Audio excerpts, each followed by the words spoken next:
Setelah selesai berdiskusi dengan klien, kebetulan sudah waktunya makan siang. Aku dengan sopan menolak ajakan makan dari pihak lawan, membawa tas termal yang telah disiapkan asistenku, dan langsung menuju gedung perusahaan milik Raka. Hari ini adalah hari yang langka.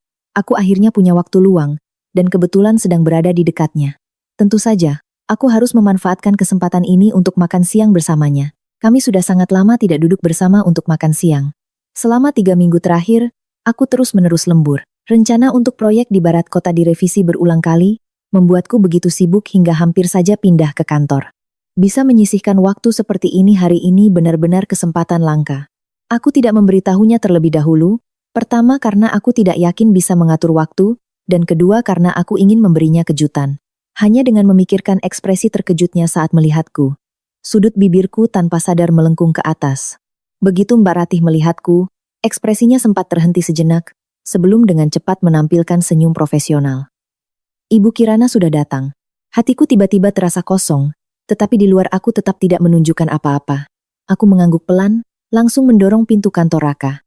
Tepat sebelum pintu terbuka, aku mendengar tawa seorang gadis dari dalam, tawa yang ringan dan ceria, namun begitu akrab hingga menusuk telinga. Pintu terbuka. Raka mengangkat kepalanya. Ketidaksabaran yang masih tersisa di antara alisnya dalam sekejap berubah menjadi keterkejutan. Hanya terkejut, tidak ada kegembiraan. Gadis muda yang duduk di seberangnya juga tertegun, senyum di wajahnya langsung kaku, matanya sekilas menunjukkan kepanikan. Potongan iga yang sedang ia suapkan untuk Raka menggantung di udara. Maju tidak bisa, mundur pun tidak. Aku diam-diam mengamati pemandangan di hadapanku. Raka bereaksi sangat cepat. Dia selalu bereaksi sangat cepat. Kirana, kenapa kamu datang ke sini? Dia segera tersenyum lembut, berdiri untuk mengambil tas termal dari tanganku, lalu merangkulku menuju sofa. Gerakannya begitu alami dan lancar seolah-olah pemandangan tadi tidak pernah terjadi. Ini Bening yang pernah aku ceritakan padamu, putri Om Budi yang sedang magang di perusahaanku. Bening menatapku dengan hati-hati, suaranya manis sekali. Kak Kirana, aku meliriknya dengan dingin. Saya biasa dipanggil Bu Direktur Kirana. Putri keluarga Budi itu mungkin belum pernah ditegur dengan begitu terus terang seperti ini. Wajahnya langsung memerah, dan matanya dengan cepat berkaca-kaca, tampak seolah-olah baru saja mengalami kesedihan yang mendalam. Raka melirikku, nada suaranya masih lembut. Bening, kamu keluar dulu. Bening menatapnya dengan sedih. Perlahan berdiri, aku memiringkan kepala menatap punggungnya. Dengan santai berkata, tolong buatkan saya secangkir kopi. Kopi hitam tanpa gula, tanpa susu. Terima kasih. Langkahnya terhenti, dan saat dia berbalik, air mata sudah berlinang di matanya. Raka segera menengahi, siapa yang lebih mengerti seleramu selain aku? Biar aku yang buatkan. Aku mengangkat mata, diam-diam menatapnya. Suasana di ruangan itu terasa berat. Beberapa detik kemudian, dia menunduk, melambaikan tangannya dengan lembut. Bening menggigit bibirnya, berlari keluar dengan ekspresi sedih. Begitu pintu tertutup, dia menghela napas pelan, duduk di sampingku, dan meraih tanganku. Kirana, Bening adalah adik perempuan yang tumbuh bersamaku sejak kecil. Dia baru saja kembali dari luar negeri. Om Budi memintaku untuk menerimanya magang di sini, untuk belajar sedikit pengalaman. Hal ini sudah aku sampaikan padamu. Orang tua sudah bicara, aku sulit menolaknya. Aku menarik tanganku kembali. Suaraku tenang. Sudah berapa lama? Sebagai suami istri selama bertahun-tahun, dia tahu betul yang aku tanyakan bukanlah berapa lama dia magang di sini, tetapi sudah berapa lama mereka makan siang bersama seperti ini. Dia terdiam beberapa detik, lalu menjawab pelan. Belum sampai sebulan. Berarti sudah hampir sebulan. Aku mengepalkan jari-jariku dengan erat. Rasa sakit di telapak tanganku membuatku lebih sadar. Raka, apakah kamu ingat sudah berapa lama kita tidak makan siang bersama? Selama masa tersibuk proyek di Barat Kota, aku berputar-putar seperti gasing. Makan siang seringkali diselesaikan seadanya di depan meja kerja, sambil memeriksa rencana dan makan. Terkadang aku bahkan lupa makan, harus diingatkan berulang kali oleh asisten. Minggu lalu maakmu kambuh, jam 2 pagi aku masih mengantarmu ke rumah sakit. Dokter bilang itu karena pola makan yang tidak teratur. Aku merasa sangat bersalah hingga tidak bisa tidur semalaman. Dia tidak langsung menjawab, hanya menatapku, matanya penuh dengan rasa kasihan. Kirana, aku tahu kamu sangat sibuk akhir-akhir ini. Setiap hari pulang ke rumah sudah sangat lelah. Aku tidak tega mengganggumu. Dia kembali meraih tanganku. Suaranya beberapa tingkat lebih tulus. Tunggu sampai kamu selesai dengan kesibukan ini. Aku akan makan bersamamu setiap hari. Oke? Aku menatap lurus ke matanya. Wajah ini telah aku lihat selama 3 tahun. Setiap ekspresi kecil di wajahnya, sudah sangat aku kenal. Namun saat ini, aku tiba-tiba merasa asing. Aku memanggil Mbak Ratih masuk. Dia adalah orang lama di perusahaan, juga asisten umum Raka. Mbak Ratih, tolong kirimkan pengumuman ke seluruh perusahaan. Aku berbicara dengan sangat jelas. Setiap kata dan kalimat tidak memberikan kesempatan bagi siapapun untuk menghindar. Mulai besok, setiap hari direktur utama akan mengundang seorang karyawan untuk makan siang bersama. Ini adalah fasilitas perusahaan. Setiap departemen bergiliran, minta bagian administrasi untuk membuat jadwal. Tatapan Mbak Ratih langsung beralih ke Raka. Raka mengusap dahinya, suaranya menunjukkan ketidakberdayaan yang jelas. Kirimkan saja. Begitu pintu tertutup, dia kembali menghela napas. Kirana, aku dan Bening benar-benar tidak ada apa-apa. Dia berjalan ke hadapanku. Dengan sabar menjelaskan, dia dimanja sejak kecil.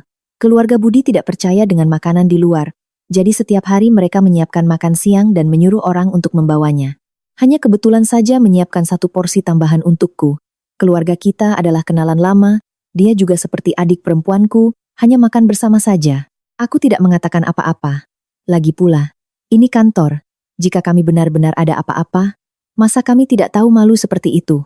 Dia menatapku, matanya sekilas menunjukkan rasa sakit. Kirana, kamu bahkan tidak memberiku sedikit kepercayaan ini? Jika kamu tidak percaya, kamu bisa memeriksa kamera pengawas, memeriksa riwayat panggilan. Kamu mau memeriksa bagaimanapun boleh. Akhirnya aku memalingkan muka, melewati tubuhnya, dan mendarat di meja di belakangnya. 2 set piring dan sumpit diletakkan di atas meja. Sisa makanan berserakan. Padahal saat itu baru saja tiba waktu istirahat makan siang. Aku adalah orang yang datang pada waktu yang tepat, hanya untuk memberikan kejutan yang sesungguhnya secara langsung. Saat berdiskusi dengan klien, aku bahkan memanfaatkan setiap menit untuk mempercepat kemajuan, menekan rapat yang semula dijadwalkan berlangsung 2 jam menjadi 1,5 jam. Kemudian aku melihat ke tas termal yang aku bawa. Makan siang dari Hotel Bintang 5. Tidak ada layanan antar. Aku yang meminta asistenku untuk mengambilnya secara langsung. Lambung Raka tidak baik, dan dia juga pemilih makanan. Aku menulis menu 1 halaman penuh. Semuanya adalah makanan kesukaannya. Di belakang setiap hidangan bahkan ada catatan detail.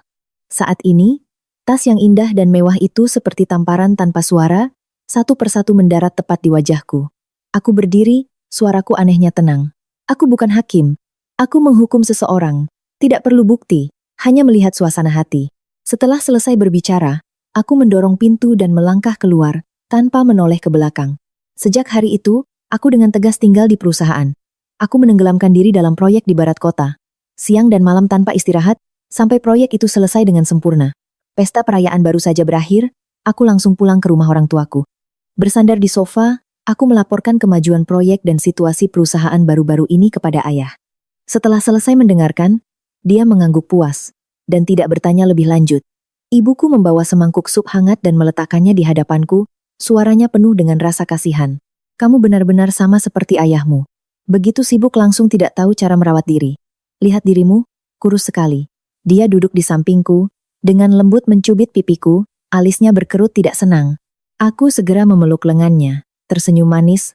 Kalau begitu, ibu cepat-cepat beri aku makanan bergizi, aku mau makan semur daging buatan ibu. Ini adalah senjata pamungkas untuk ibu kecilku. Setiap kali selalu berhasil. Benar saja, dia langsung tertawa, sambil memarahi dengan sayang, dan dengan lembut menyentuh dahiku dengan jarinya, lalu berbalik dan masuk ke dapur.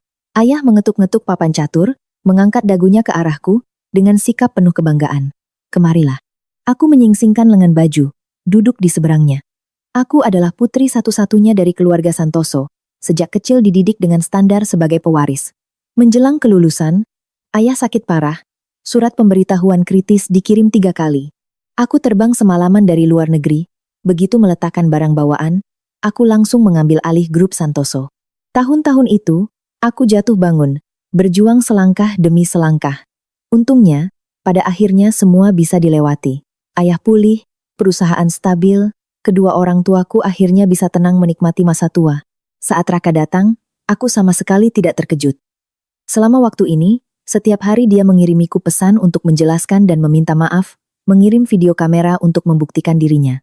Bahkan jadwal setiap hari kemana, dan melakukan apa juga dilaporkan dengan jelas. Aku membaca semuanya tetapi tidak membalas satupun, telepon juga sama sekali tidak aku angkat. Dia 2 kali datang ke perusahaan untuk mencegatku, keduanya dihentikan dengan sopan oleh resepsionis. Setelah itu dia mengubah taktiknya, hadiah mulai terus-menerus dikirim ke kantor. Setiap hari karangan bunga segar yang berbeda. Model tas terbaru, perhiasan mahal, setiap beberapa hari sekali mengatur teh sore untuk seluruh perusahaan. Begitu hebohnya hingga seluruh gedung tahu bahwa Direktur Utama Raka kembali membuat Direktur Utama Kirana marah. Asistenku, Laras, membawa dokumen untuk aku tanda tangani, sambil tertawa dan menggoda, Bu Direktur Kirana, bagaimana kalau Ibu jangan maafkan Direktur Utama Raka dulu? Biarkan dia menderita beberapa hari lagi?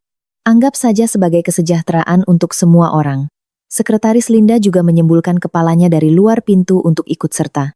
Benar Bu, bunga-bunga itu sudah kami bagi-bagi habis. Meja kerja saya tidak pernah kosong. Aku mengangkat mata dan tertawa.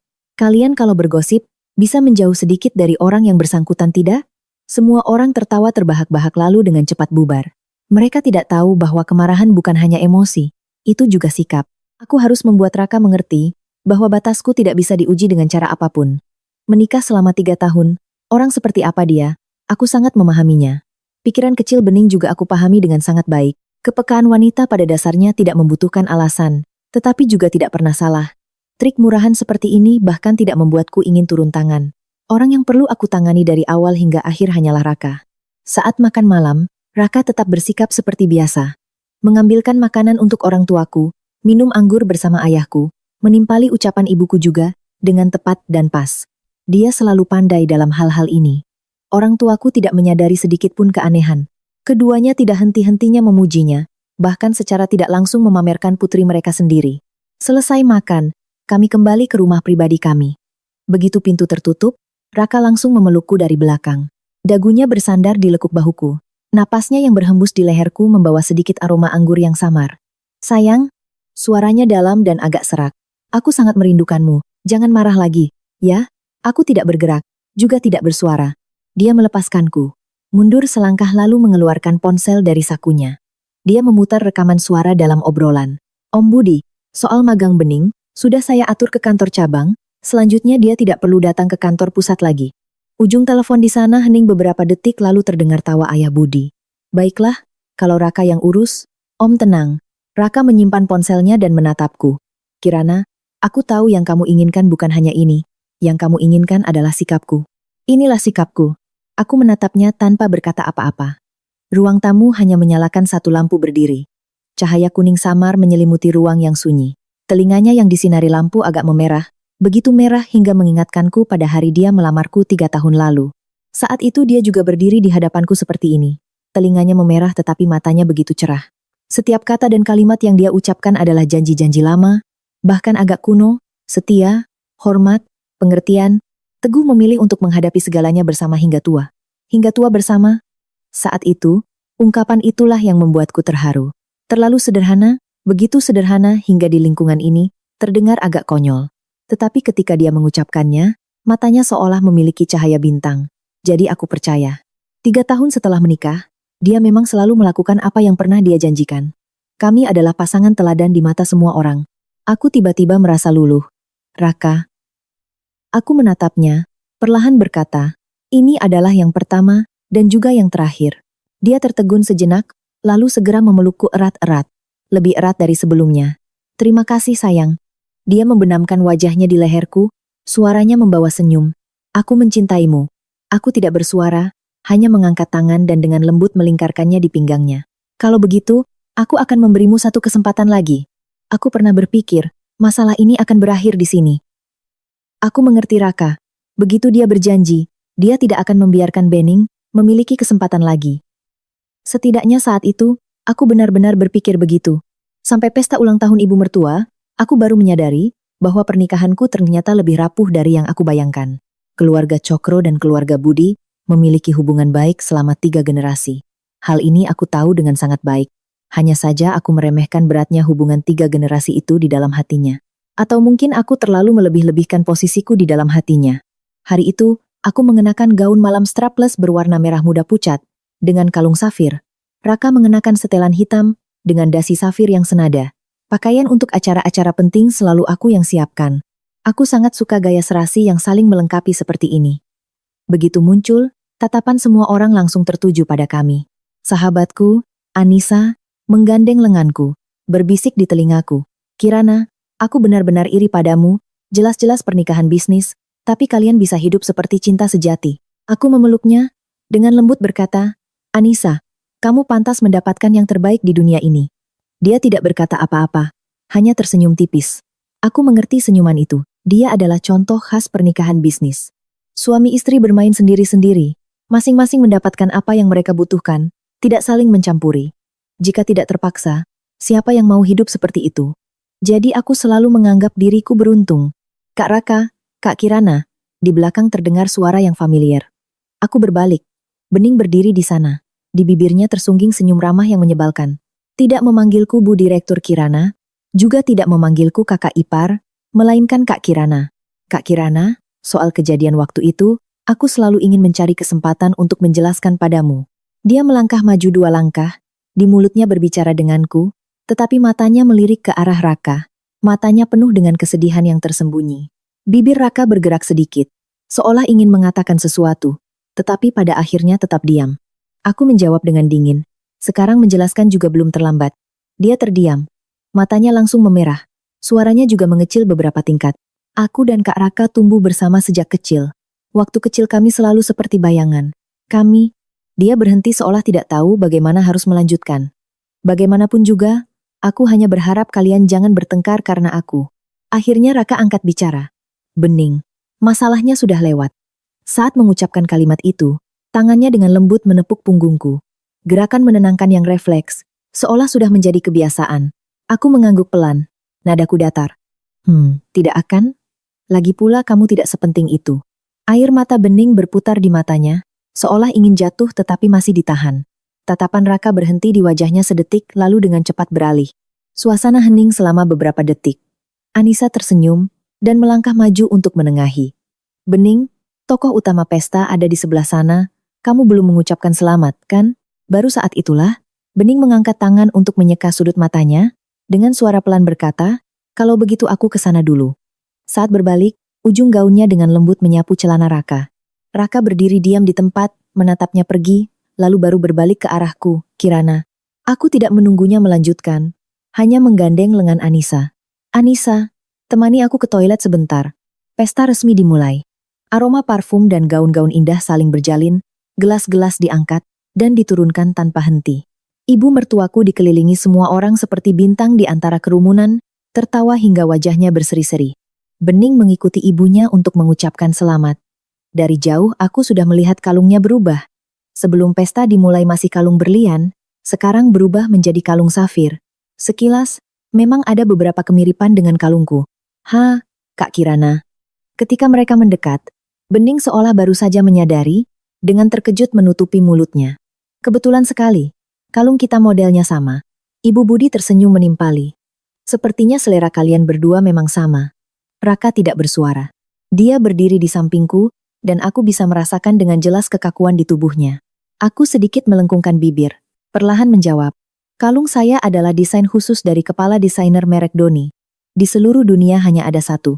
Aku berhenti sejenak lalu menatap lurus ke arah Bening.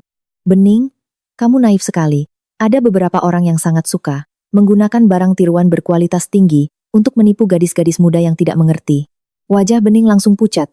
Senyum Ibu Budi juga kaku di sudut bibirnya, tatapannya perlahan menjadi gelap. Melihat mereka tidak senang, aku malah merasa senang. Aku mengangkat gelas anggur, dengan anggun menggoyangkannya sedikit lalu menyesapnya. Tepat pada saat itu, ayah mertua dan ibu mertua beralih ke topik lain. Suasana baru bisa berjalan dengan enggan. Sampai kerumunan bubar, Raka baru menurunkan suaranya. Dalam kata-katanya menunjukkan ketidakberdayaan yang jelas. Kirana, Bening masih kecil. Kamu seharusnya lebih pengertian padanya. Aku tersenyum sinis. 23 tahun masih kecil? Dia tidak sepertiku? Tentu saja tidak sama. Aku memotong perkataannya, suaraku tenang namun tajam. Di usianya, aku sudah mengambil alih seluruh grup Santoso. Dia terdiam beberapa detik, lalu dengan lembut berkata, setelah kejadian waktu itu, dia selalu merasa sangat bersalah, hanya ingin berbaikan denganmu saja.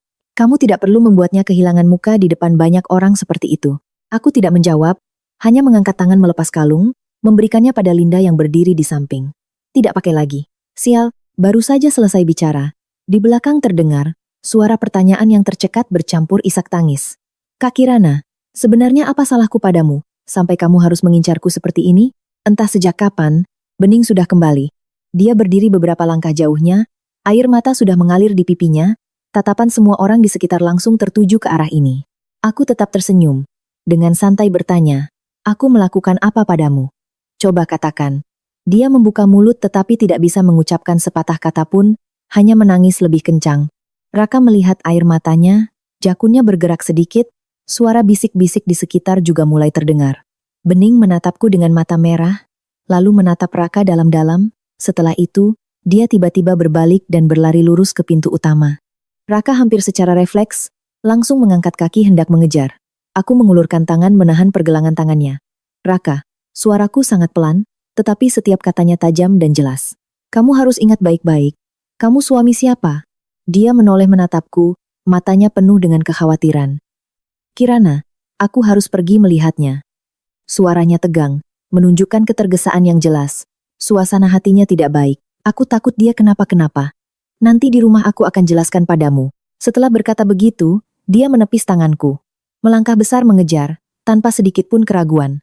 Aku berdiri diam di tempat, menatap punggungnya yang menghilang di belokan koridor.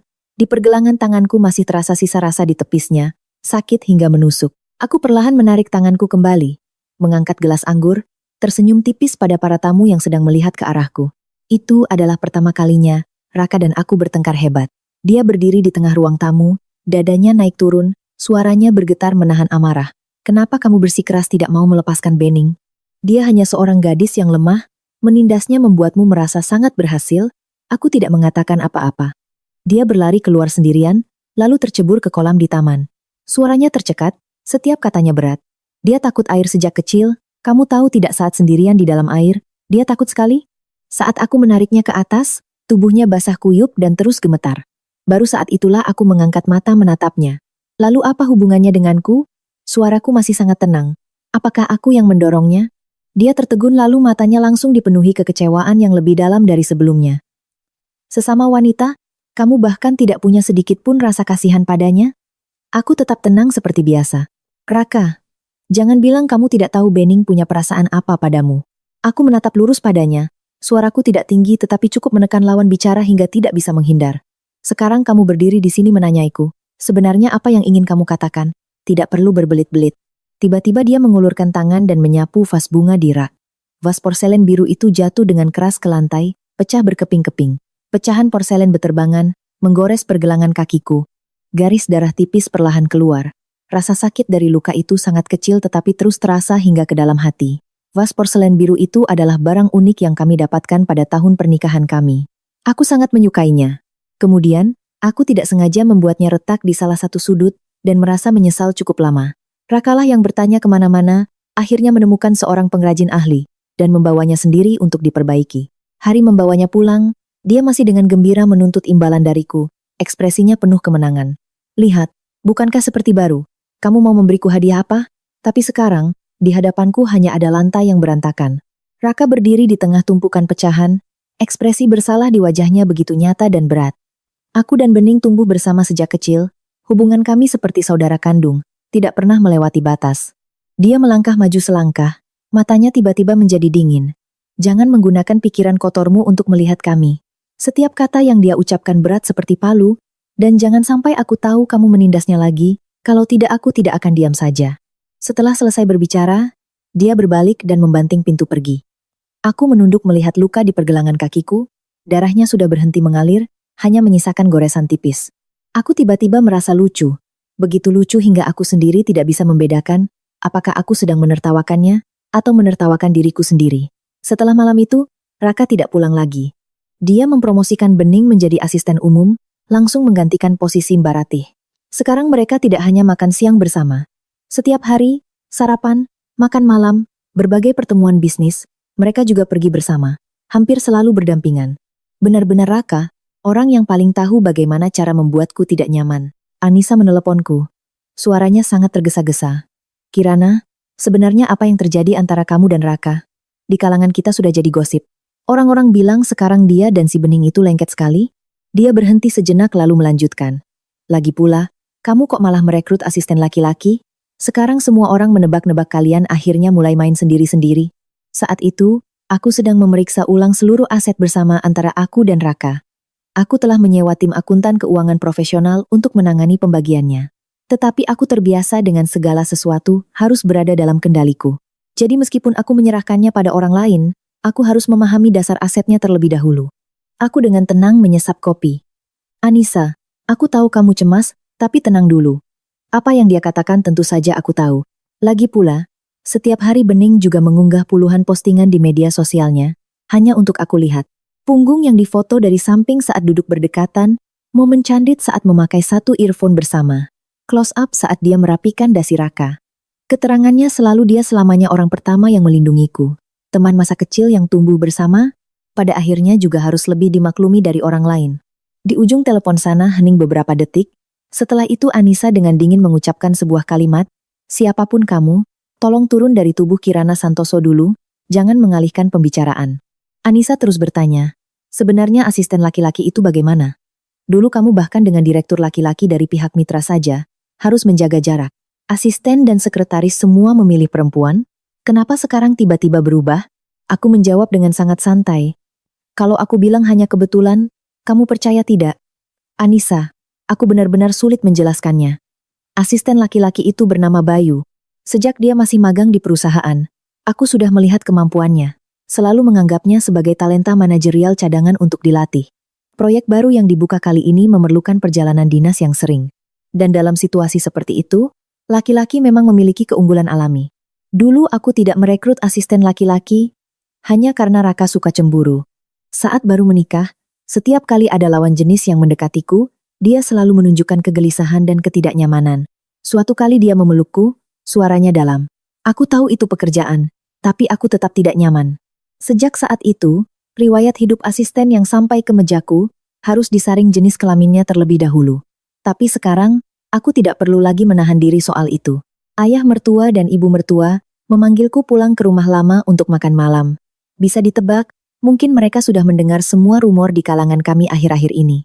Setelah tiba, aku mengenakan sepatu hak tinggi, perlahan melangkah ke ruang tamu. Begitu mendorong pintu masuk, aku melihat di dalam duduk 4 orang. Ayah mertua, ibu mertua, Raka, dan juga Bening. Suasana saat aku muncul seketika membeku. Hari ini aku berdandan sesuai dengan gayaku sebelum menikah. Gaun bodycon berwarna merah anggur, rambut bergelombang besar, lipstik merah, sepatu hak tinggi runcing. Penampilan itu di siang hari di kantor sudah menimbulkan banyak kehebohan. Linda bahkan langsung mengeluh, "Bu Direktur Kirana, Ibu mau membuat siapa mati?" Orang pertama yang mengangkat kepala adalah Raka. Matanya jelas-jelas terpaku saat melihatku. Itu bukan hanya sekadar terkejut, lebih seperti tertabrak sesuatu tepat di dada, hingga tertegun tak bisa bereaksi. Jakunnya bergerak pelan, jari-jarinya yang memegang cangkir teh, juga tanpa sadar menegang. Buku-buku jarinya sedikit memutih. Bening adalah yang pertama bereaksi. Hari ini dia berpakaian sangat sopan, sedang duduk di sofa tunggal di samping Raka. Begitu melihatku, di antara alisnya sekilas terlihat kepuasan yang sulit disembunyikan, tetapi setelah itu langsung berubah menjadi senyum manis yang biasa. "Kak Kirana, hari ini kakak cantik sekali." Suaranya lembut dan halus. Sejak kecil aku sangat mengagumi gadis-gadis yang bisa berdandan. Tidak seperti aku, kikuk, belajar berkali-kali juga tidak bisa. Ibu mertua yang duduk di samping tersenyum menimpali. "Bening masih kecil, pelan-pelan belajar juga bisa. Kirana dari dulu memang pintar berdandan." Aku berjalan ke depan sofa, mengangguk sedikit pada ayah dan ibu mertua, baru kemudian menoleh ke Bening dengan senyum yang lebih tulus darinya. "Jangan merendahkan diri seperti itu, bodoh bukan salahmu. Pulang nanti ingat bilang pada Direktur Utama Budi, untuk introspeksi cara mendidik anak." Aku berhenti sejenak lalu menambahkan, "Tapi kamu juga jangan patah semangat. Dandan tidak cantik juga tidak ada yang akan menertawakanmu. Lagi pula, kekurangan dari dalam hanya bisa ditutupi dengan usaha di kemudian hari, berlatih lebih banyak, mungkin masih bisa diselamatkan." Senyum Bening langsung kaku di wajahnya. Secara refleks, dia menoleh ke arah Raka. Itu adalah gerakan meminta bantuan yang sudah menjadi kebiasaan, tetapi kali ini Raka seolah tidak melihatnya. Matanya masih tertuju padaku, dari rambut hingga ujung gaun, menyapu perlahan, begitu rumit hingga tak bisa ditutupi. Ayah mertua berdehem pelan, mencoba mengalihkan pembicaraan. "Akhir-akhir ini Kirana pasti sibuk sekali ya?" "Cukup baik, Pak." Aku duduk di sofa seberang, dengan sikap santai dan alami. Proyek baru-baru saja dimulai, memang harus sedikit lebih fokus. Bening menggigit bibirnya, lalu dengan pelan berkata, "Hari ini Kak Kirana memakai baju ini, gayanya berbeda sekali dari sebelumnya ya." Akhirnya dia melemparkan topik itu ke Raka. Raka seolah baru tersadar, matanya akhirnya kembali fokus. Dia melirik Bening sekilas lalu menoleh ke arahku. Suaranya agak kering, memang agak berbeda. Manusia pada akhirnya akan berubah. Aku menyambut tatapannya, tersenyum tipis. Dia mengerti maksudku. Dulu karena dia sering cemburu, aku mengubah gaya berpakaianku. Bibirnya bergerak sedikit tetapi pada akhirnya tidak bisa mengucapkan sepatah kata pun. Ibu mertua tepat pada saat itu berdiri dan berjalan ke sampingku, dengan akrab memegang tanganku. "Kirana, kamu dan Raka sama-sama gila kerja, ibu lihat jadi kasihan. Nanti malam ibu sudah minta Bisumi memasak semua makanan kesukaanmu, gurame asam manis, ikan kakap kukus, kamu harus makan banyak biar sehat lagi." Aku dengan lembut menarik tanganku. Senyumku masih standar. "Terima kasih Bu, tapi orang tuaku sudah menyiapkan makan malam. Mereka bilang sudah lama tidak bertemu denganku. Bersikeras memintaku pulang makan." Ruang tamu kembali hening sejenak, mata Bening berbinar, lalu dengan cepat menundukkan bulu matanya. Akhirnya Raka angkat bicara. Suaranya dalam.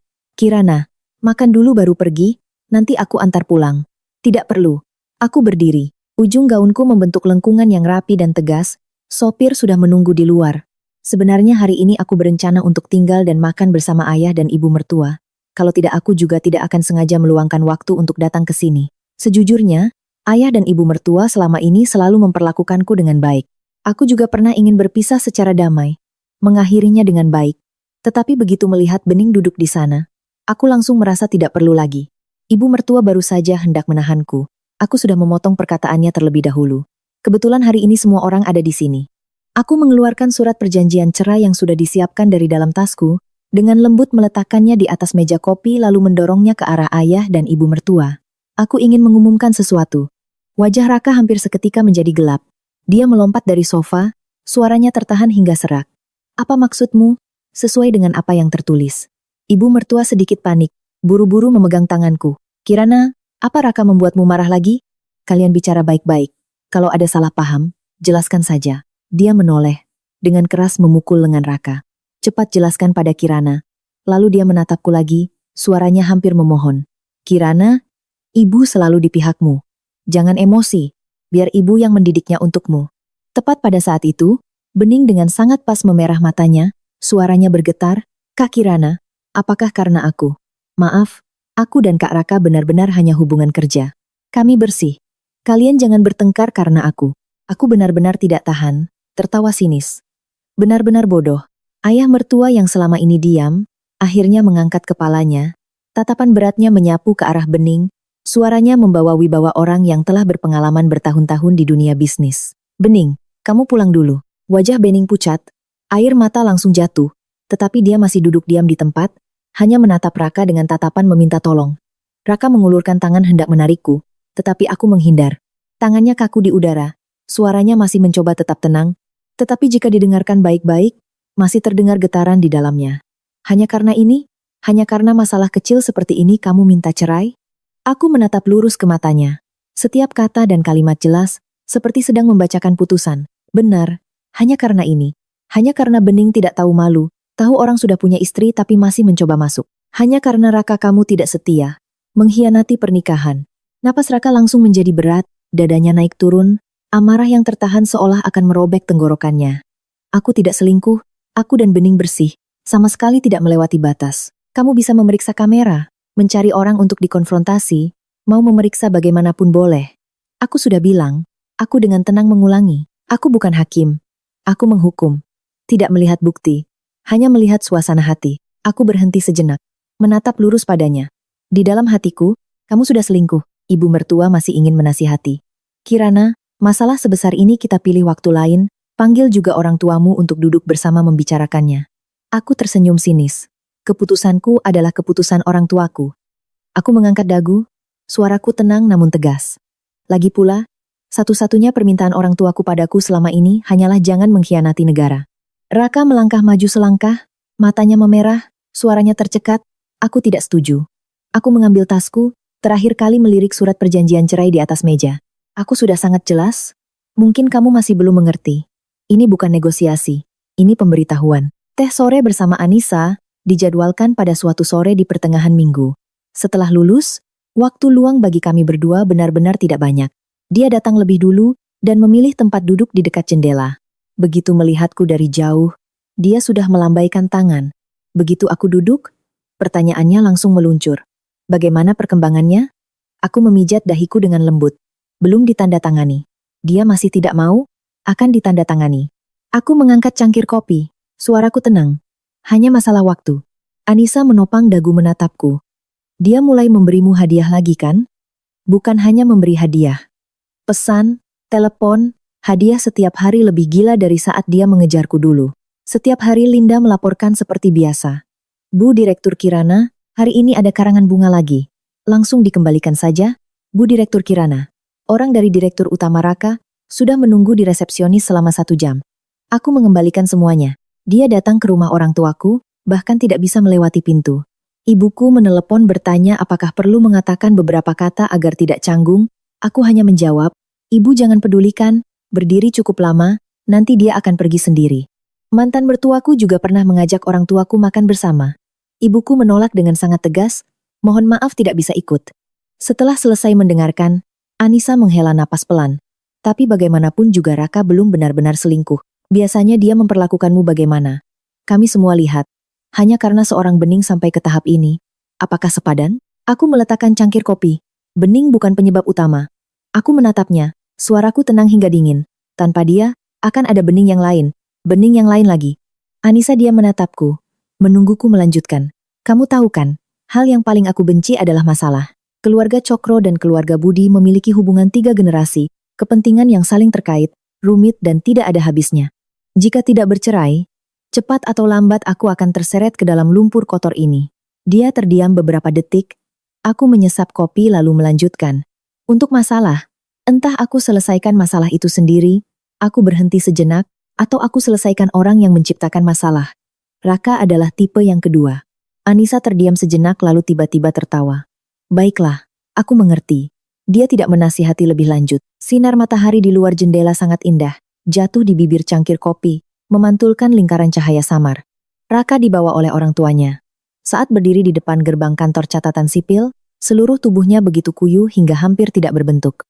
Dagu berjanggut tipis, dasi dan jas juga miring ke samping. Dia selalu paling mementingkan citra. Tapi hari ini dia terlihat seperti baru saja ditarik paksa dari tempat tidur. Begitu melihatku, matanya langsung memerah. Kirana, dia melangkah maju, suaranya serak seperti digosok amplas. Aku selalu mencarimu. Aku tidak bersuara. Aku ingin menjelaskan padamu. Jakunnya bergerak pelan, suaranya terputus-putus. Bening. Dulu pernah menyatakan cinta padaku. Setelah aku tolak, dia lari keluar, hampir saja terjadi sesuatu. Setelah itu aku menemukannya di tengah hujan deras. Saat itu dia dikelilingi sekelompok preman. Dia takut sekali sampai seluruh tubuhnya gemetar. Dia berdiri di hadapanku, persis seperti anak kecil yang tahu telah berbuat salah, matanya basah dan merah, kebingungan terlihat jelas di wajahnya. Aku tahu aku salah. Yang kamu pedulikan selama ini bukan Bening, tapi sikapku. Maafkan aku. Aku yang tidak menanganinya dengan baik. Dia menarik napas dalam-dalam, suaranya bergetar. Aku akan berubah. Semuanya akan aku ubah. Aku sudah menghapus semua cara untuk menghubunginya. Selanjutnya juga tidak akan menghubunginya lagi. Bisakah kamu memberiku satu kesempatan lagi? Aku menatap lurus ke matanya. Dengan lembut menggelengkan kepala. Tidak bisa. Dia tertegun. Sebenarnya aku sudah memberimu 3 kesempatan. Pertama kali adalah saat Bening masuk ke perusahaanmu untuk magang. Saat itu kamu seharusnya menolak tawaran makan siang dari keluarga Budi. Seharusnya secara aktif menjaga jarak. Tapi kamu tidak melakukannya. Kedua kali adalah setelah aku memergokimu, kamu menunduk meminta maaf. Saat itu kamu seharusnya jujur menceritakan kisah di hari hujan itu, seharusnya menjelaskan kenapa kamu merasa bersalah padanya. Tapi kamu memilih menggunakan bunga dan hadiah untuk menutupi masalah. Ketiga kali adalah di pesta ulang tahun ibu mertua, kamu di depan semua orang menepis tanganku lalu mengejarnya. 3 kesempatan, kamu sudah menghabiskan semuanya. Aku mengambil pulpen, menandatangani namaku di surat perjanjian cerai, lalu mendorongnya ke hadapannya. Tangan Raka bergetar. Dia memegang pulpen. Air mata tiba-tiba jatuh. Tetesan besar jatuh di atas kertas, membuat tinta menjadi kabur. Dia mengangkat kepalanya. Matanya merah. Sayang, aku benar-benar tahu aku salah. Aku mohon padamu, sekali saja. Aku terdiam beberapa detik lalu bertanya. Selanjutnya kamu benar-benar bisa tidak menghubunginya lagi? Matanya berbinar, buru-buru mengangguk. Bisa. Aku bisa melakukannya. Aku menatapnya. Suaraku tenang hingga kejam. Lalu kenapa sebelumnya kamu tidak bisa melakukannya? Dia membuka mulut tetapi tidak bisa mengeluarkan suara. Sebenarnya kamu mengerti semuanya. Kamu tahu perasaan Bening. Tahu batasku. Tahu apa yang harus dilakukan. Apa yang tidak boleh dilakukan. Hanya saja kamu mengira perasaan suami istri selama 3 tahun cukup untuk membuatku mengalah. Hanya saja, kamu mengira berdiri di posisi moral yang lebih tinggi, bisa dengan leluasa membela diri. Jika bukan karena aku minta cerai, kamu tidak akan pernah mengakui bahwa kamu salah. Dibandingkan dengan orang bodoh yang tidak mengerti, tahu tapi sengaja melakukannya adalah hal yang lebih tidak bisa dimaafkan. Saat melangkah keluar dari kantor catatan sipil, Raka seperti sudah kehabisan seluruh semangatnya. Aku berjalan lurus ke arah mobil yang menunggu di pinggir jalan. Dia mengejar di belakang, suaranya tercekat. Sayang. Aku berbalik, dengan tenang menatapnya. Saya biasa dipanggil Bu Direktur Kirana. Setelah bercerai, aku tetap sibuk seperti biasa. Kantor kembali mulai menerima hadiah, dari Raka, dari orang lain. Perlahan-lahan aku juga tidak bisa lagi membedakan siapa dari siapa. Hari ini tas edisi terbatas, besok jam tangan antik. Karyawan di perusahaan sudah terbiasa. Bahkan diam-diam bertaruh siapa yang pada akhirnya akan berhasil mendapatkan Bu Direktur Kirana. Aku hanya tersenyum tidak menanggapi. Orang tuaku mulai mengatur kencan buta untukku. Teman-teman juga antusias memperkenalkan, yang cocok bertemu, yang tidak cocok ditolak dengan sopan. Sikapku sangat terbuka, tidak menolak, juga tidak terburu-buru. Tentu saja masih ada desas-desus. Sesekali ada yang mendekat, matanya berbinar dengan rasa ingin tahu, tetapi di mulutnya tetap menunjukkan kepedulian. Bu Direktur Kirana, kenapa tiba-tiba bercerai? Aku menjawab dengan sangat santai. Raka selingkuh. Mata lawan bicara langsung berbinar, dengan bening. Oh, akhir kata yang panjang membawa kesan pencerahan. Pantas saja, di kalangan ini siapa yang tidak tahu mereka teman masa kecil? Orang yang datang tiba-tiba memang sulit melawan teman masa kecil. Skenario ini terdengar sangat familiar. Juga karena aku dengan murah hati berbagi, tanpa sengaja malah mengumpulkan gelombang simpati untuk diriku sendiri. Saat mendorong proyek, hambatannya juga berkurang. Anggap saja di dalam kesialan masih ada sedikit keberuntungan. Saat Bening datang mencariku, dia masih dengan penampilan seperti baru saja mengalami ketidakadilan yang sangat besar. Aku curiga ekspresi itu mungkin sudah dia buat permanen. Kak Kirana, bagaimana bisa kakak pergi kemana-mana mengatakan aku merusak pernikahan orang lain? Kakak memfitnahku. Matanya merah tetapi nadanya penuh dengan tuduhan, seolah orang yang terpojok adalah dia. Aku merentangkan tangan. Dengan tenang bertanya kembali. Bukankah yang aku katakan adalah kebenaran? Dia tercekat. Air mata kembali berputar di matanya. Kakak melakukan ini melanggar hukum. Bagaimana kalau begini? Aku dengan tulus menyarankan. Kamu lapor polisi saja. Wajahnya memerah. Suaranya juga meninggi. Kakak tahu aku tidak akan melakukannya. Kalau begitu jangan bicara lagi. Aku melirik jam tangan. Kamu masih ada urusan lain? Dia tiba-tiba menundukkan kepala. Suaranya juga merendah. Hari itu aku sengaja. Kolam itu sangat dangkal. Aku sendiri yang masuk. Aku hanya ingin dia merasa bersalah, ingin dia sakit hati, ingin dia melihatku sekali lagi. Dia mengangkat wajahnya. Air mata mengalir di pipinya. Sejak kecil aku sudah menyukainya. Aku tahu dia tidak menyukaiku, tapi aku benar-benar tidak bisa melepaskannya. Aku pikir dengan membuatnya merasa bersalah, dia akan selalu mengingatku. Dia berbicara terputus-putus seolah sedang mengeluarkan seluruh isi hatinya. Aku duduk diam mendengarkan sampai dia berhenti. Sudah selesai bicara? Tanyaku. Dia tertegun lalu langsung menunjukkan ekspresi sangat sakit hati. Kenapa kakak seperti ini? Kak Raka tidak bersalah. Dia hanya dipermainkan olehku. Orang yang dia cintai selalu kakak. Dari awal sampai akhir dia hanya mencintai kakak. Aku mengangkat pergelangan tangan melihat jam. Kamu masih punya 5 menit. Dia seperti dicekik, langsung terdiam. 5 menit habis, aku berdiri, kopi ini aku yang traktir. Saat berbalik, di belakangnya masih terdengar panggilannya.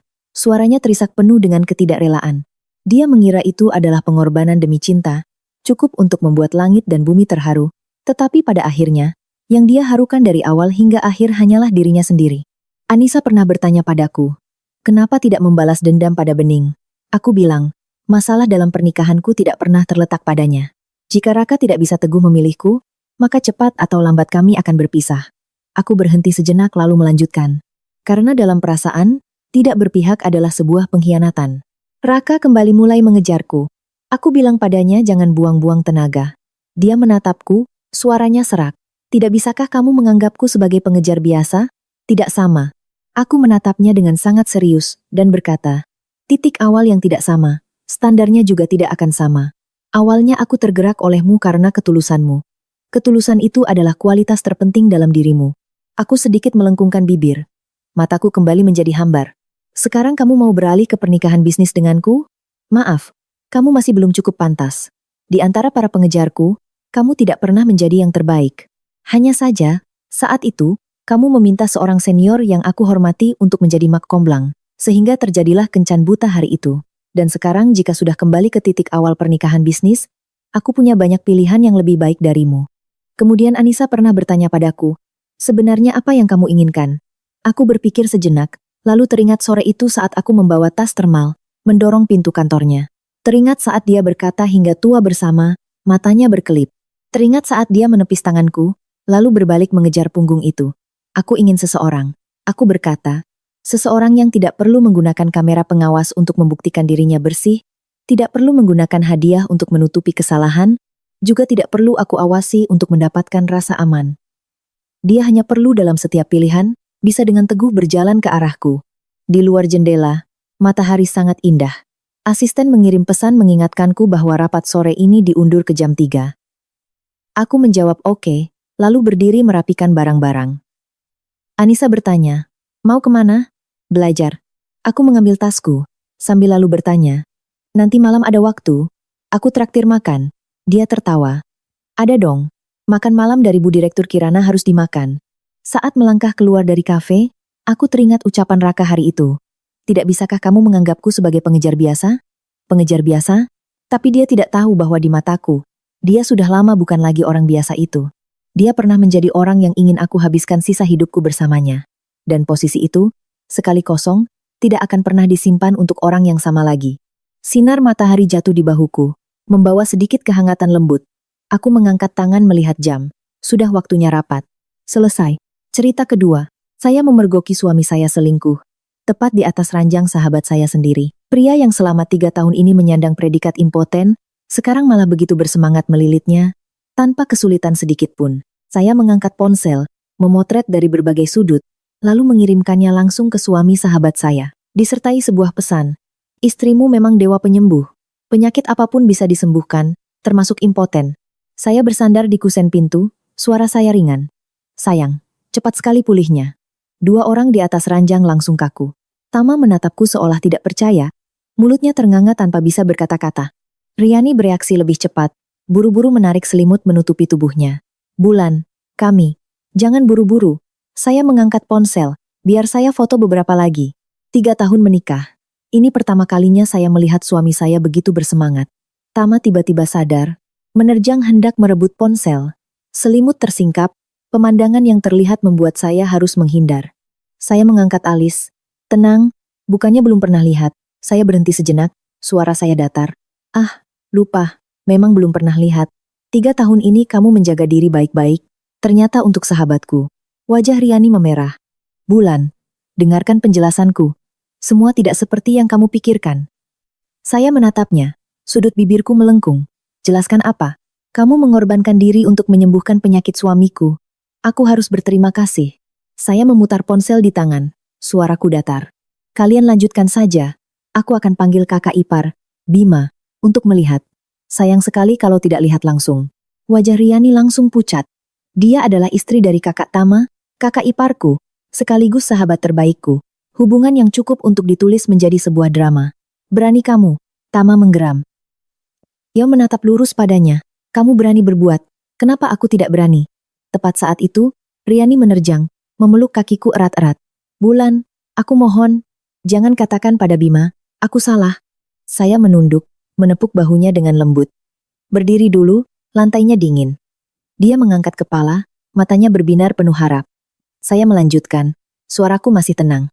Kamu begini, nanti suamiku lihat jadi kasihan. Saya berbalik hendak pergi. Tama langsung menarikku. Kamu mau apa? Mau menghancurkan rumah tangga ini? Saya tertawa. Mataku melengkung. Rumah tangga siapa? Rumah tanggamu atau rumah tangga kalian berdua? Saya menarik tanganku, suaraku santai. Aku mau ke rumah sakit. Memeriksa apakah aku yang bermasalah atau kamu yang hanya tidak bisa denganku. Wajah Tama memerah. Bulan, jangan bicara seperti itu. Tenang, saya mengangkat ponsel. Mau lihat hasil fotoku tadi? Sudutnya bagus, cahayanya pas, kalau diunggah pasti viral. Riani kembali menerjang. Tapi saya sudah mundur selangkah. Saya memiringkan kepala. Ah, perlu keterangan foto tidak? Momen manis suami dan sahabat, kedengarannya cocok. Kamu, Riani gemetar karena marah. Tepat saat itu, ponselku berdering. Bima, aku menyalakan pengeras suara.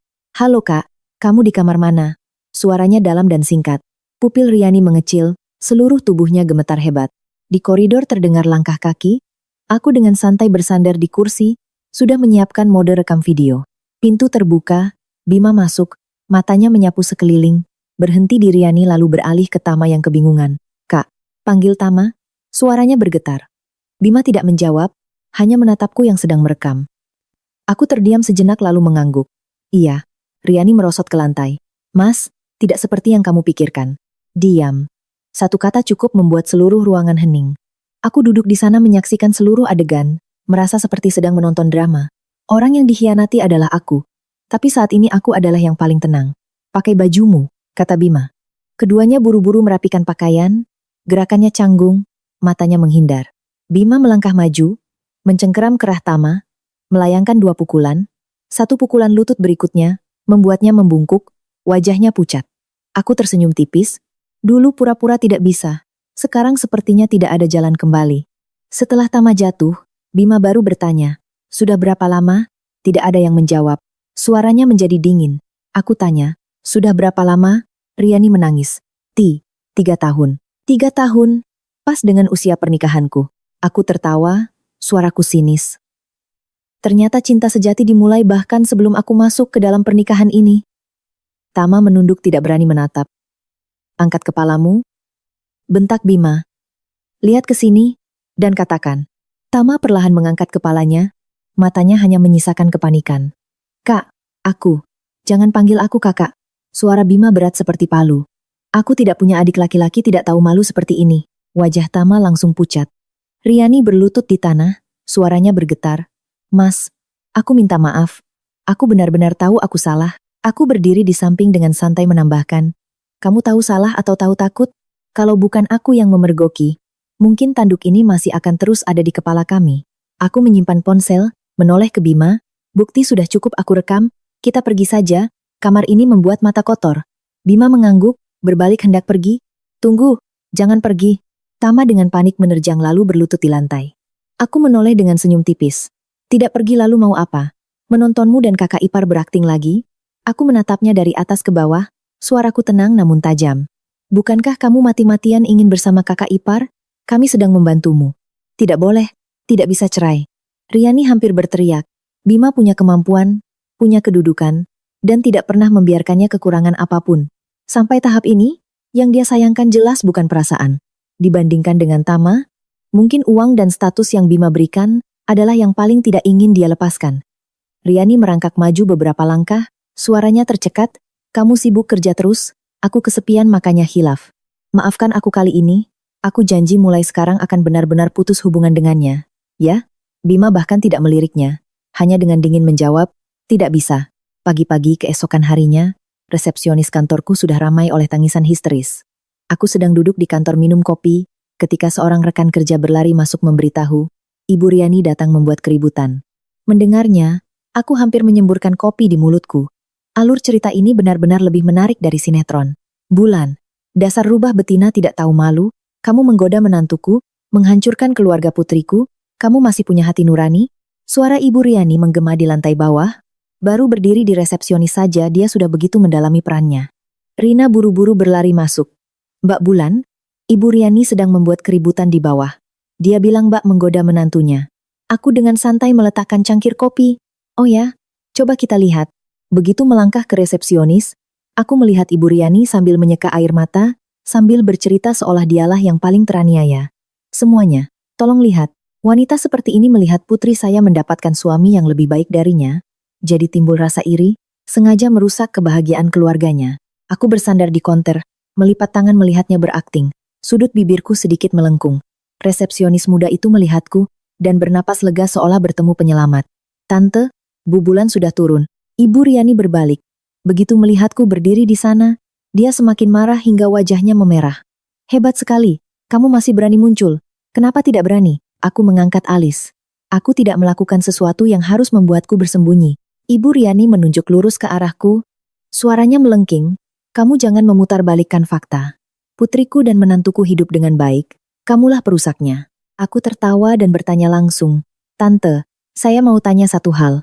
Menantu yang tante maksud itu menantu yang tua atau yang muda? Ibu Riani terdiam. Apa maksudmu tua dan muda? Aku mengangguk seolah baru mengerti. Oh, ternyata tante belum tahu. Kalau begitu biar saya jelaskan. Aku menatap lurus padanya. Setiap kata dan kalimatku jelas. Putri tante, Riani, adalah istri Bima. Itu menantu tante yang tua. Aku berhenti sejenak lalu tersenyum menambahkan. Tapi dia berhubungan dengan Tama, adik suaminya, yaitu menantu tante yang muda. Jadi saya penasaran, sebenarnya tante sedang membela menantu yang mana? Seluruh area resepsionis langsung hening. Beberapa rekan kerja yang berdiri di dekatnya serempak menarik napas dalam-dalam, semua orang terkejut. Wajah Ibu Riani berubah-ubah, hijau dan putih. Kamu bicara sembarangan. Aku dengan tenang mengeluarkan ponsel. Sembarangan? Tante mau lihat videonya? Rekamannya sangat lengkap, sudut kameranya juga jelas. Penampilan putri tante dan menantu muda tante sudah saya simpan semua. Ibu Riani panik, suaranya hilang. Kamu jangan berani-beraninya. Aku menatapnya, suaraku tenang tetapi tidak menyerah. Jika tante benar-benar memikirkan putrinya, sebaiknya pulang dan menasihatinya untuk menerima kenyataan. Surat cerai sudah diajukan, tante datang ke kantorku membuat keributan, tidak akan mengubah apapun. Ibu Riani langsung cemas. Putriku tidak bisa bercerai. Aku melengkungkan bibir tersenyum. Kenapa? Tante sayang uang menantu tua? Atau merasa menantu muda tidak cukup baik untuk tante titipkan? Begitu kalimat ini selesai, wajah Ibu Riani ungu karena marah. Dia menghentakkan kakinya terus-menerus, tetapi juga mengerti bahwa berteriak-teriak di sini hanya akan semakin mempermalukan diri. Akhirnya dia hanya bisa menggertakkan gigi dan pergi. Begitu Ibu Riani pergi, tatapan semua rekan kerja padaku berubah. Rina mendekat, matanya berbinar. Mbak Bulan, Mbak hebat sekali. Aku tersenyum tipis. Masalah kecil. Ini belum apa-apa. Kembali ke kantor, aku mengirim pesan ke Bima. Mantan ibu mertuamu baru saja datang ke kantor, membuat keributan. Pihak sana membalas dengan sangat cepat. Perlu aku tangani? Aku melihat tulisan di layar, perlahan mengetik kembali. Tidak perlu, sudah aku tangani. Pesan berikutnya datang hampir seketika. Kamu pasti lelah. Aku menatap layar, tanpa sadar merasa hidup ini memang selalu bisa menyajikan beberapa adegan di luar dugaan. Sesaat kemudian, aku mengangkat kepala menatap lurus ke arah Bima. Perlahan berkata, aku ingin dia pergi dari rumah dengan tangan kosong. Aku sendiri tertegun sejenak ketika mendengar kalimat itu keluar dari mulutku. Bima mengangkat mata menatapku, tatapannya dalam, membawa sedikit penyelidikan. Kamu yakin? Aku mengangguk. Bima tiba-tiba tertawa. Kamu berpikir terbuka sekali. Aku meletakkan cangkir kopi, menatap lurus padanya. Bukan berpikir terbuka, tapi aku tidak ingin terus menyiksa diriku sendiri. Aku menikah selama 3 tahun untuk menjaga harga dirinya. Bahkan vibrator yang aku beli sendiri harus aku sembunyikan. Kalau dipikir-pikir, benar-benar buang-buang waktu. Ekspresi Bima sedikit membeku. Vibrator? Aku menjawab dengan sangat alami. Aku juga wanita normal. Punya kebutuhan biologis itu wajar kan? Bima berdehem pelan, dengan cepat mengalihkan pembicaraan. Aku juga berpikir begitu. Aku sedikit terkejut. Apa? Dia berkata lebih jelas. Bagaimanapun juga, adiknya yang salah duluan, membiarkannya pergi dengan tangan kosong itu masuk akal. Aku menatapnya sejenak. Ada orang yang mengerti. Mengerti kesabaran dan kemarahan yang telah aku telan selama 3 tahun. Hanya saja orang itu adalah kakak dari suamiku. Sayang, kamu mau pindah? Suara Tama terdengar di belakang. Aku sedang mengemasi barang-barang. Tidak mau mengangkat kepala. Kalau tidak pindah, mau apa? Menonton kalian berdua terus berakting di depanku? Dia ragu-ragu. Bagaimana kalau aku yang pindah? Aku tertawa. Tidak perlu. Rumah ini sudah membuatku muak, sama sepertimu. Dia terdiam sejenak lalu berkata, aku minta maaf. Aku meliriknya. Kalau benar-benar merasa bersalah, tanda tangani surat cerai. Jangan buang-buang waktu kita berdua. Wajah Tama langsung berubah. Jangan mentang-mentang. Aku mengangkat alis. Baiklah, kita bertemu di pengadilan. Dia tidak berkata apa-apa lagi, berbalik pergi, membanting pintu dengan keras. Aku melanjutkan berkemas. Ketika membuka laci meja samping tempat tidur, aku menemukan setumpuk struk yang tersusun rapi. Kebiasaan ini memang berguna. Aku membalik beberapa lembar lalu terhenti. Tas Louis Vuitton, shawl Hermes, gelang Cartier. Setiap barang tidak murah. Aku melihat tanggalnya, semuanya dalam 3 tahun setelah aku menikah. Aku tertawa, orang ini benar-benar perhatian, menyimpan sendiri semua buktinya. Terima kasih. Aku bergumam. Hadiah terakhir yang kamu tinggalkan untukku sangat tepat waktu. Aku mengambil ponsel, memotret setiap struk, lalu mengirimkannya semua ke Bima. Balasan datang hampir seketika. Dia sedang menggali kuburnya sendiri. Aku membalas. Benar. Suami yang sangat perhatian, mengumpulkan bukti untukku. Bima, aku sedang berkemas. Aku, ya, bersiap untuk pindah. Bima, aku di bawah. Aku terdiam, melangkah ke balkon dan melihat ke bawah.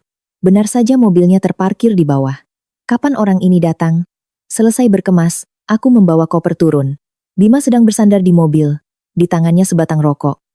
Kamu kesini mau apa? Tanyaku. Dia mematikan rokok. Takut kamu tidak bisa sendirian. Aku terdiam sejenak lalu beralih ke topik lain. Sudah lihat struknya? Dia mengambil kotak dari tanganku.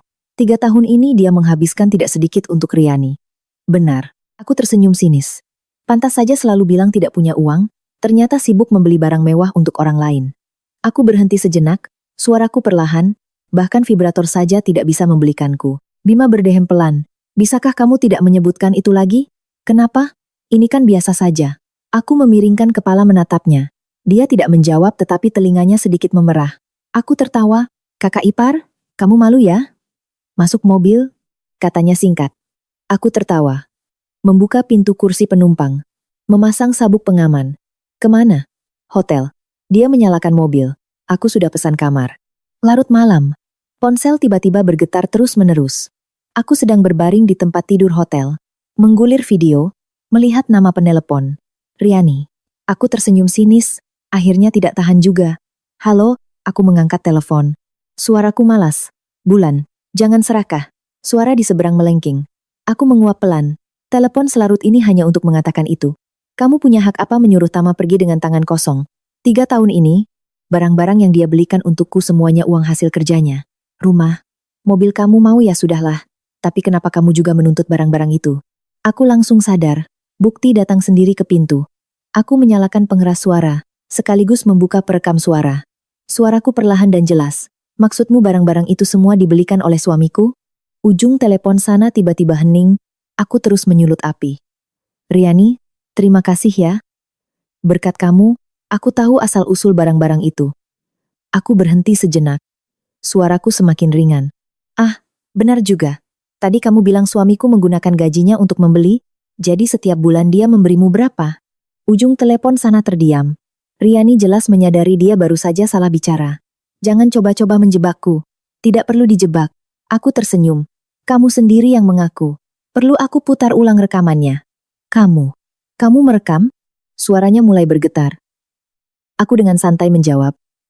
Tentu saja. Aku tidak punya kewajiban untuk percaya pada omongan orang lain. Riani panik. Jangan gila. Kalau begitu bersiaplah. Aku mengingatkan dengan sangat sopan. Kalau tidak, aku hanya bisa mempublikasikan rekaman ini. Biar semua orang dengar bagaimana seorang wanita yang sudah bersuami menerima barang mewah dari adik iparnya. Aku memotongnya. Sudah malam, rapikan barang-barangmu. Besok aku akan menyuruh orang untuk mengambilnya. Setelah selesai, aku menutup telepon. Segera aku mengirimkan rekaman itu ke Bima. Balasan datang hanya dalam sedetik. Kerja bagus. Aku meletakkan ponsel. Berbaring di tempat tidur, sudut bibirku tidak bisa menyembunyikan senyum. Benar-benar kejutan yang menyenangkan. Tadinya aku masih memikirkan cara membuktikan barang-barang itu dibeli oleh Tama, tidak disangka Riani sendiri yang mengantarkan buktinya. Dengan begini, proses hukum juga akan lebih hemat tenaga. Aku memejamkan mata, suasana hatiku ringan, malam ini pasti tidur nyenyak. Sesaat kemudian, ponsel kembali menyala. Pesan dari Tama. Sayang, kita bicara yuk. Aku melihat tulisan itu dan tertawa. Sudah sampai tahap ini masih mau mengubah nada. Baiklah. Tempatnya kamu yang pilih. Aku menjawab dengan sangat tegas, lalu mengirim pesan ke Bima. Adikmu mengajakku bicara, kamu mau ikut? Pesan dari seberang datang sangat cepat. Waktu, tempat. Aku meneruskan alamat restoran. Dia hanya membalas satu kata, Ya, begitu singkat hingga tidak ada kata yang berlebihan. Tiba di lokasi, Tama sudah duduk. Melihatku datang bersama Bima, wajahnya langsung berubah. Kalian, aku tersenyum tipis. Kenapa? Tidak menyambut kakakmu? Dia mencoba menjaga suaranya tetap tenang. Aku mengajakmu datang untuk bicara. Kalau begitu bicaralah, aku duduk. Kakak tidak boleh dengar? Atau tentang urusanmu dan kakak ipar, kamu tidak ingin dia tahu? Wajah Tama semakin tidak enak, aku dengan datar menambahkan. Atau kamu malu mengatakan di depan kakakmu? Kapan kalian mulai? Bulan. Dia menggebrak meja dan berdiri. Bima meliriknya, suaranya rendah namun jelas, duduk. Hanya 2 kata tetapi cukup untuk membuatnya duduk kembali. Aku menyesap teh. Meletakkannya. Ayo, ajak aku keluar untuk apa? Tama menarik napas dalam-dalam. Soal perceraian. Kita bicarakan dengan jelas. Aku mengangkat alis. Kamu mau bicara soal kamu pergi dengan tangan kosong? Jangan keterlaluan. Aku tertawa sinis keterlaluan. Saat kamu mengkhianatiku, kenapa kamu tidak mengatakan kalimat ini? Saat kamu membawa uang untuk membeli barang untuk Riani, kenapa kamu tidak mempertimbangkan 2 kata, keterlaluan? Dia terdiam sejenak lalu tiba-tiba mengubah nada. Kamu pikir hanya kamu yang punya bukti? Aku belum sempat bereaksi. Dia sudah mengeluarkan ponsel dan menunjukkannya padaku. Sebuah foto, aku dan Bima berdiri di depan pintu hotel. Dia tersenyum sinis. Kamu di hotel dengan kakakku? Bagaimana menjelaskannya? Kamu bilang aku selingkuh, lalu kamu? Aku melihat foto itu dan hampir tertawa. Ini kartu asnya. Aku perlahan berkata. Tama, kamu lupa satu hal. Apa? Saat aku di hotel, kamu masih suamiku. Riani masih istri kakakmu. Aku tersenyum. Sedangkan kalian berdua selingkuh selama masa pernikahan. Aku memiringkan kepala, suaraku datar. Jelas berbeda. Dia terdiam. Aku melanjutkan. Anggap saja aku dan Bima benar-benar ada sesuatu. Itu juga setelah kalian berdua berkhianat duluan. Coba tebak, kalau di pengadilan siapa yang akan lebih unggul? Wajahnya langsung pucat. Memaki-maki bisa menyelesaikan apa? Bima angkat bicara. Apa yang kamu lakukan? Kamu yang tanggung. Aku meliriknya. Dalam hati diam-diam memuji. Tamakaku lalu suaranya merendah. Kamu benar-benar tidak memandang hubungan persaudaraan? Bima menatap lurus padanya. Aku berutang apa padamu? Apa aku yang berkhianat? Atau aku yang memaksamu melakukannya? Tama benar-benar tidak bisa berkata apa-apa. Aku berdiri. Kalau tidak ada lagi yang mau dibicarakan, kami pergi dulu. Dia duduk di sana, menatap kami pergi. Matanya kosong. Di mobil, Bima bertanya, senang? Aku mengangguk, sangat. Dia tidak akan mudah menyerah. Tidak apa-apa, aku bersandar di kursi. Setiap kali datang, aku akan menanganinya, sampai dia mengerti posisinya. Bima melirikku. Kamu berani sekali. Aku mengangkat bahu. Biasa saja. Lagi pula ada yang mendukung di belakang. Dia tidak berkata apa-apa. Hanya sedikit melengkungkan bibirnya. Aku bersandar di kursi. Merasa hatiku jauh lebih ringan. Aku tahu Tama tidak akan mudah menandatanganinya. Harga dirinya akan menyeretnya ke dalam pertarungan yang panjang. Tapi kali ini, aku bukan lagi orang yang pasrah. Hari sidang, aku memilih setelan hitam yang rapi, riasan wajahku sempurna hingga ke detail terkecil. Sudah masuk ke dalam pertempuran besar, harus tampil dengan penampilan yang tidak bisa dicela. Bima mengantarku ke pengadilan. Sepanjang jalan dia tidak banyak bicara. Tapi hanya dengan dia duduk di posisi itu, diam-diam berada di pihakku, sudah menjadi dukungan yang cukup kuat. Di pengadilan, Tama dan pengacaranya, tidak mengherankan, masih menggunakan taktik yang sama. Mereka mengatakan aku sengaja mencari masalah, mengatakan aku serakah, bahkan menyindir bahwa aku dan Bima memiliki hubungan gelap. Aku duduk di kursi penggugat, mendengarkan mereka mengarang cerita dari awal hingga akhir, hatiku tidak sedikit pun goyah. Sebaliknya, Riani yang duduk di barisan penonton terus-menerus menyeka matanya dengan sapu tangan. Penampilan lemahnya itu, jika tidak tahu ceritanya, memang sangat mudah membuat orang lain luluh. Saat giliran pengacaraku berbicara, setiap bukti yang telah disiapkan satu persatu dikeluarkan. Struk belanja, riwayat transfer, pesan-pesan ambigu, video di lokasi kejadian, bahkan rekaman suara yang mengantarkan bukti sendiri, tidak ada satupun yang kurang. Aku melihat wajah Tama perlahan-lahan menjadi gelap, hatiku terasa ringan. Dia masih mengira aku akan seperti dulu, mengalah sedikit lalu mundur selangkah. Sayangnya, kali ini aku tidak akan mundur lagi. Riani yang duduk di barisan belakang, jelas sudah kehilangan ketenangannya. Dia beberapa kali ingin berdiri dan menyela, tapi selalu dihentikan oleh hakim. Aku menoleh ke Bima. Dia duduk dengan sangat tegak. Ekspresinya tetap tenang seperti biasa. Tapi aku tahu dia sangat mengerti arti hari ini. Sidang berlangsung seharian. Akhirnya hakim mengumumkan penundaan. menunggu hari putusan. Saat melangkah keluar dari pengadilan, senja baru saja turun, cahaya sore jatuh di tanah, begitu pas, hingga membuat hati terasa ringan. Tidak apa-apa? Tanya Bima. Aku mengangguk. Sangat baik. Dia tidak berkata apa-apa lagi, hanya diam-diam membukakan pintu mobil untukku. Tama mengira aku akan luluh. Riani mengira aku akan mengalah, tapi mereka tidak tahu bulan yang dulu sudah berhenti sejak hari melihat mereka di atas satu ranjang. Aku yang sekarang hanya punya satu pikiran, menuntut keadilan untuk diriku sendiri. Ponsel bergetar, pesan dari Tama. Beri aku satu kesempatan, kita mulai dari awal lagi. Aku meliriknya, langsung menghapusnya, bahkan tidak mau membalas satu kata pun. Ada beberapa hal, sekali dilakukan, tidak ada kesempatan kedua. Bima melihatku dengan santai menghapus pesan, lalu bertanya, tidak lihat apa yang dia katakan. Aku bersandar di kursi dengan datar menjawab. Tidak ada yang perlu dilihat, skenario buruk seperti itu, terlalu sering dilihat hanya membuat mata lelah. Sudut bibir Bima sedikit terangkat. Kembali ke hotel, aku berbaring di tempat tidur mengingat kembali seluruh persidangan hari ini. Penampilan menyedihkan Tama, ekspresi gelisah Riani, setiap gambaran membuatku merasa pertarungan ini sangat pantas. Ronde ini, aku menang telak. Hari menerima akta cerai, cuacanya sangat indah, langit cerah, matahari hangat, angin sepoi-sepoi seolah, bahkan langit pun sedang memberi selamat, karena kami akhirnya terbebas dari kekacauan. Bima mengantarku ke kantor catatan sipil. Di jalan dia masih sedikit bicara seperti biasa. Tapi keheningan itu sekarang tidak lagi membuatku canggung. Sebaliknya, itu memberikan rasa aman. Kami hampir menerima akta cerai pada saat yang bersamaan. Melihat buku merah di tanganku, aku tiba-tiba merasa sedikit tidak nyata. Pernikahan yang berlangsung selama 3 tahun, akhirnya berakhir seperti ini. Selamat, kata Bima. Aku mengangkat kertas itu dan tersenyum menjawab. Sama-sama selamat. Melangkah keluar dari kantor catatan sipil, aku menarik napas dalam-dalam, merasa seluruh tubuhku menjadi ringan. Bima, bagaimana kalau kita pacaran? Aku berkata sangat tiba-tiba. Langkahnya terhenti. Aku menatapnya, setengah bercanda setengah serius. Lihat, kita sama-sama senasib, bisa dibilang berjodoh. Melihat telinganya perlahan memerah, aku hampir tertawa. Aku bercanda. Aku memiringkan kepala menatapnya. Kamu tidak akan percaya kan? Bima melirikku, tidak bersuara, tapi tatapannya jelas, ada sesuatu yang berbeda. Aku dengan bijak mengganti topik. Ayo, aku traktir makan, anggap saja merayakan kebebasan kita. Bima mengangguk, membukakan pintu mobil untukku. Gerakan ini sudah tak terhitung berapa kali dia lakukan, tapi setiap kali selalu membuat orang merasa nyaman.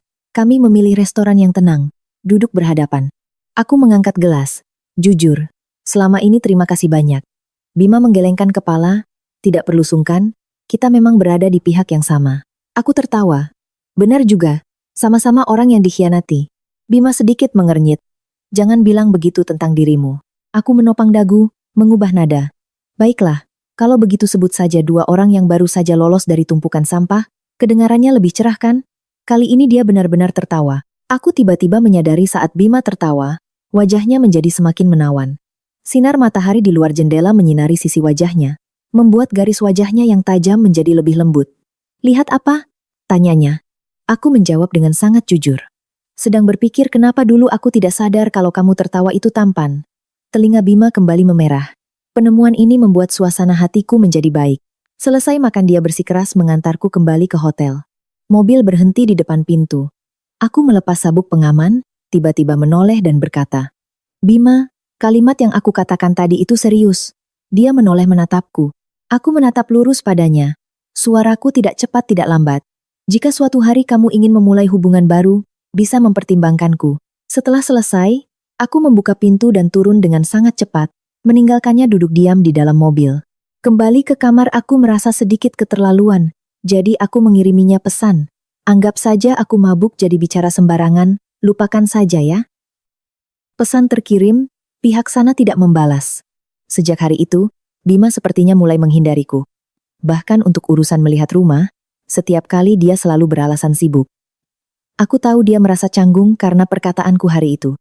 Kalau dipikir-pikir, aku sendiri juga sedikit menyesal. Sulit sekali membangun hubungan yang cukup terpercaya. Hampir saja aku hancurkan hanya karena satu kalimat yang terlalu cepat. Baru sebulan kemudian, aku kebetulan bertemu dengannya lagi di apartemen baru yang sedang aku incar.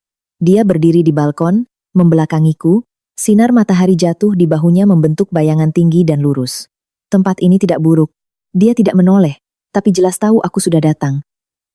Aku melangkah mendekat, berdiri di sampingnya, melihat ruang tamu yang terang benderang. Iya, pencahayaannya bagus, lokasinya juga bagus. Mau langsung diambil? Mungkin. Aku tertawa. Aku tidak bisa tinggal di hotel selamanya. Dia menoleh menatapku. Mau dengar pendapatku? Tentu saja. Urusan seperti ini kamu lebih ahli dariku. Dia tidak berkata apa-apa lagi, hanya membawaku melihat setiap sudut rumah. Dari tata letak ruang, arah kamar, sirkulasi udara, hingga pencahayaan setiap jendela, dia menganalisis dengan sangat teliti. Nadanya tetap tenang seperti biasa, tapi jelas dia melihatnya dengan sangat serius. Pada akhirnya dia baru perlahan menyimpulkan, tempat ini lebih cocok untuk keluarga. Aku sedikit tertegun. Aku tinggal sendiri juga bisa kan? Dia menggelengkan kepala, terlalu luas. Aku menatapnya setengah bercanda setengah serius. Kalau begitu menurutmu, aku harus tinggal di mana? Rumahku. Dia berkata dengan sangat alami. Tenang seolah hanya mengomentari cuaca hari ini cukup cerah. Aku menatapnya. Sejenak tidak tahu apakah aku salah dengar atau dia serius. Hah? Dia terdiam beberapa detik, lalu bertanya balik. Kamu masih ingat kalimat yang kamu katakan di depan hotel hari itu? Aku tertegun, tidak menyangka dia akan secara aktif menyebutkan hal itu. Kenapa kamu menanyakan itu? Aku menatap lurus padanya. Matanya berhenti di wajahku, tidak menghindar. Aku ingin tahu, kamu serius atau hanya bercanda? Aku melengkungkan bibir. Lalu kamu? Kamu mau dengar aku serius atau mau menjawab duluan? Dia menatapku sangat lama lalu suaranya dalam. Kalau aku bilang aku juga serius, bagaimana? Jantungku berdebar kencang. Tapi di luar aku tetap menjaga ketenangan. Kalau begitu, coba saja. Matanya menjadi lebih dalam. Kamu yakin?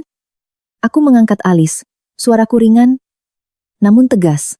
Kita berdua sama-sama lajang, pikiran jernih, juga tidak melakukan hal yang tidak bermoral. Mencoba sekali apa salahnya. Dia melangkah maju selangkah.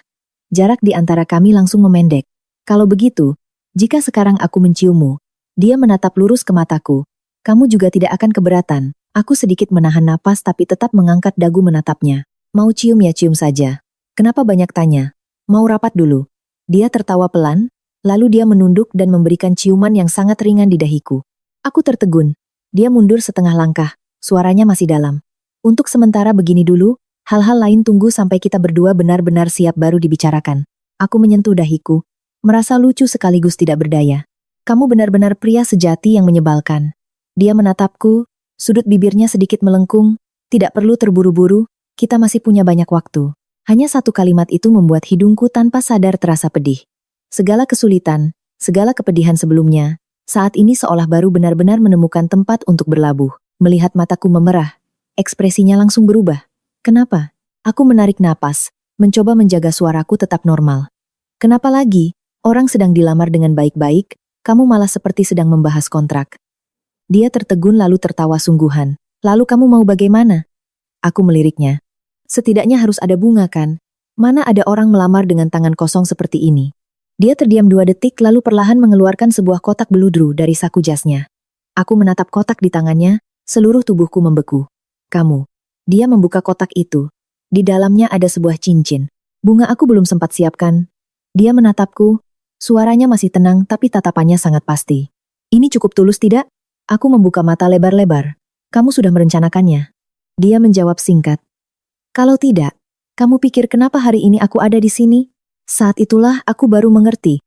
Apartemen ini, pertemuan ini, bahkan pembicaraan yang sepertinya sangat kebetulan hari ini, ternyata semuanya ada dalam perhitungannya.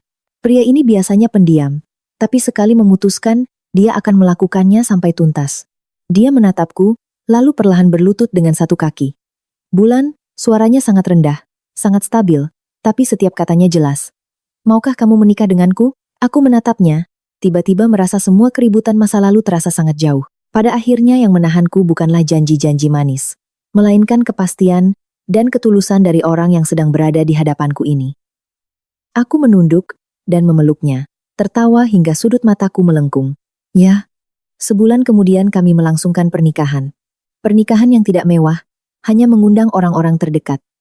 Tama dan Riani tidak muncul, kudengar mereka juga sudah bercerai. Riani pergi dengan tangan kosong.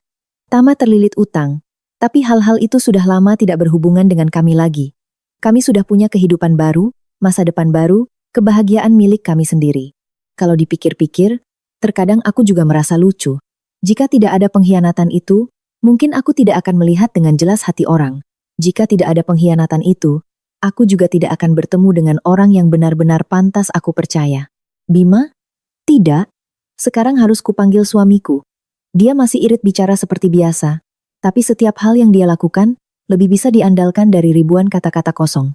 Sedangkan aku, setelah semua ini, akhirnya mengerti satu hal. Kebahagiaan sejati bukanlah berusaha mempertahankan pintu yang sudah tertutup rapat, melainkan berani melangkah keluar, berani meninggalkan hal-hal yang tidak lagi pantas untuk menuju cahaya milik sendiri. Selesai.